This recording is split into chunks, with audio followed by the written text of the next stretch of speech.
The man who invented the word dinosaur was a man called Richard Owen, and he invented the term dinosaur in 1841.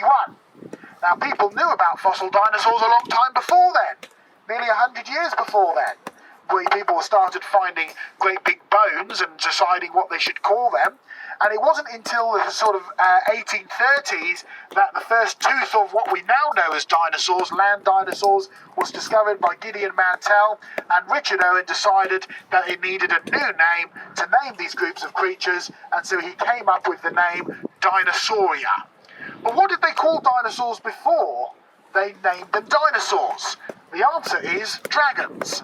You can find Thomas Hawkins, who was one of the first major collectors of these great big dinosaur and great big marine sea creatures. He was the first one to ever write a book on dinosaurs, and he called them Hawkins' Book of Great Sea Dragons.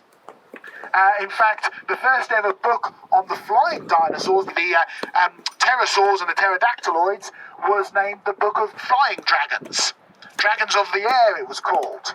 And in fact, you can still go to the Natural History Museum today and you see the great big gallery full of all these plesiosaurs and pliosaurs and ichthyosaurs, these great big swimming marine creatures.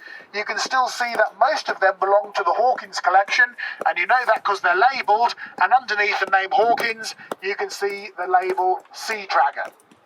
You see, the people who first studied these creatures believed that they were indeed the dragons of old. No, not the mythology tiny dragon with tiny wings or great big dragon with tiny wings and breathing fire, but the accounts of large reptilian creatures that are found all over the planet that people recognised as once being real creatures that had gone extinct. They believed that they had finally found the bones of them, the evidence that those stories of dragons are true.